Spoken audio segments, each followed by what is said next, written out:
everyone, it is my pleasure to introduce the Terrestrial Ecology, or LAND group, here with NASA SARP 2024. My name is Ward Baranyay, and I am the student mentor, and Dr. Dan Souza is our faculty mentor. So first I'd like to show two pictures that were taken just 1 week apart. This photo on the right was when we first were assigned our groups, and this photo on the left was just exactly 1 week later when we were in the field on our ground truthing field trip. And along the process of becoming incredible scientists this summer, they have also developed lifelong friendships. And it has been such an honor to be a part of them, of their group, and a privilege to meet each and every one of them. And it's also been a privilege to work with Dr. Dan Souza.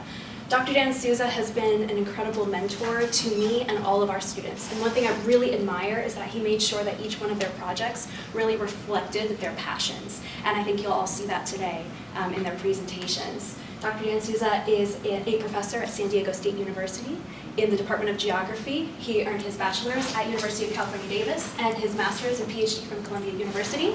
And I love this image here on the bottom right. This is Dan actually on one of our SARP flights on the P3.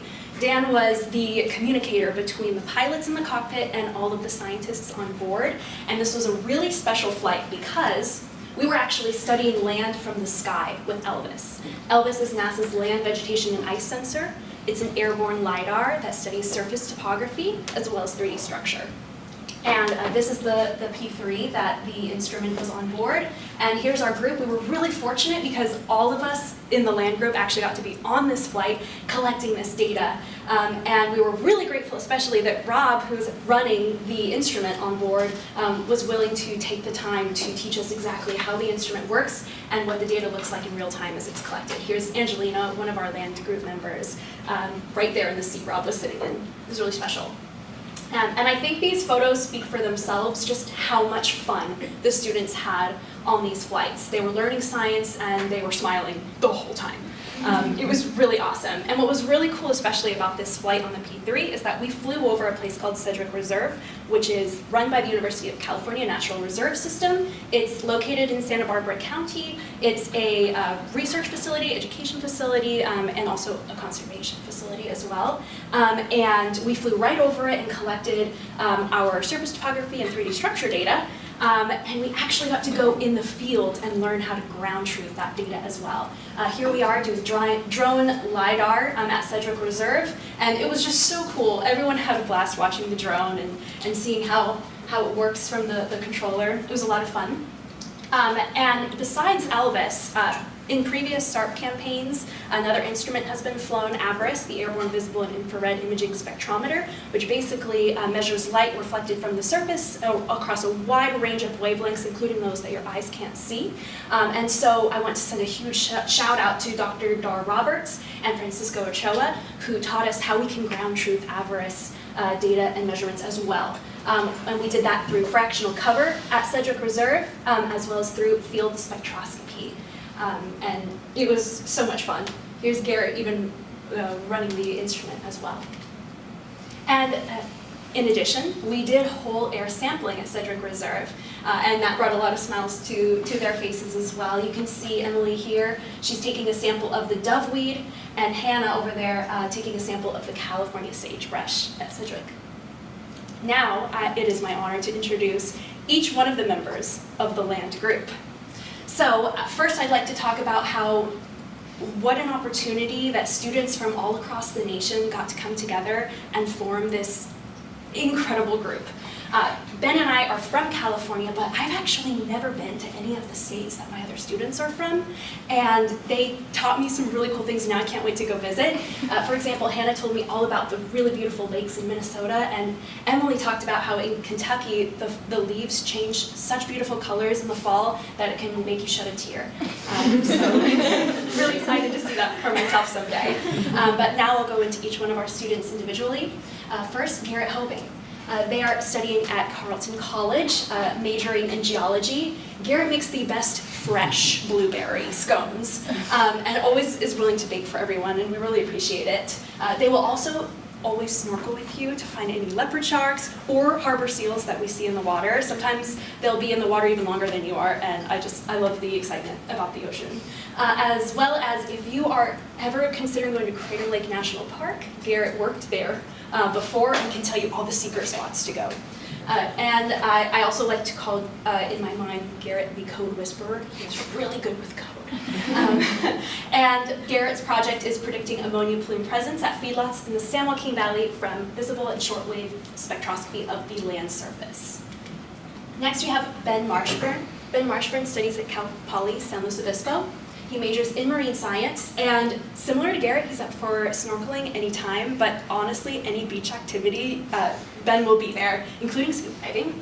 And Ben can be found in his free time watching ocean documentaries, and will always ask if anyone has a volleyball. You've probably all received a message about that before. He is our ocean aficionado. And Ben's project is Burn to Bloom, assessing the impact of coastal wildfires on phytoplankton dynamics in California. And what I love about both Ben's project and Garrett's project is they both incorporate two different aspects of program groups within our program. Garrett studies aerosols and land, and Ben studies land and ocean. It's really exciting. Next we have Hannah. Hannah studies at the University of St. Thomas. She majors in environmental science and economics. She makes the best chocolate chip banana bread. So we have a lot of great bakers. I am so fortunate this summer. And if you need a pick-me-up ever, she'll send you a really cute picture of her baby horse. And we all decided she would definitely survive a zombie apocalypse. We watched The Last of Us this summer. She is our ArcGIS maestro. So if you ever have questions, she's always willing to sit down with you and help you. Her study is species-specific impact on maximum fire temperature in prescribed burns at Sedgwick Reserve. And Angelina Harris studies at William & Mary. She's a geology major and a data science minor. We did a really great group dinner that I'll talk about a little bit later, and she was the best murder mystery game host ever. She is a natural at improv and leading the crowd. I think everyone was at the edge of their seats and was also laughing the whole time. She can be found handstand thinking, so it actually works really well for her. Somehow she comes up with the best solutions just by doing a handstand. She makes the best kale chips, and she is also an incredible ArcGIS wizard. Her study is quantifying the influence of soil type, slope, and aspect on live fuel load in Sedgwick Reserve. Emily Rogers studies at Bellarmine University. She's a chemistry major. She is incredibly talented at painting. I have a tiny little picture here of one of her paintings. We have a whole wall now of some of her paintings and the other watercolor days that we hosted together. She's also great at guitar. We had a power outage, and all the groups came together, and Emily was playing guitar. It was really calming. She also has a twin, plus twin siblings. So there's 4 siblings, 2 sets of twins. I thought that was really cool. And she is awesome at beach boogie boarding. When she first came here, she'd never been to the Pacific Ocean, and I think the second day we went to the beach, you had a boogie board, and you were just rocking it. She is a brilliant chemist, and she became a coding queen this summer. Very cool. Her project is From Canopy to Chemistry, exploring the relationship between vegetation phenology and isoprene emission. And Sydney Kent. Sydney Kent studies at Miami University in Ohio. She majors in environmental earth science, geography, and also co-majors in sustainability. She is an excellent car DJ. And by that I mean she always makes sure that the music fits the vibe, and she also makes sure that everyone's music gets to be a part of the queue, which is really, really thoughtful. She can canoe, paddleboard, and whitewater raft. And we've watched in the background while we're working a lot of Harry Potter movies, and she always tells Voldemort to get a manicure, and I think it's really funny. She is our map-making virtuoso, very creative. And her study is keeping it fresh water, understanding the influence of surface mineralogy on groundwater quality within volcanic aquifer systems.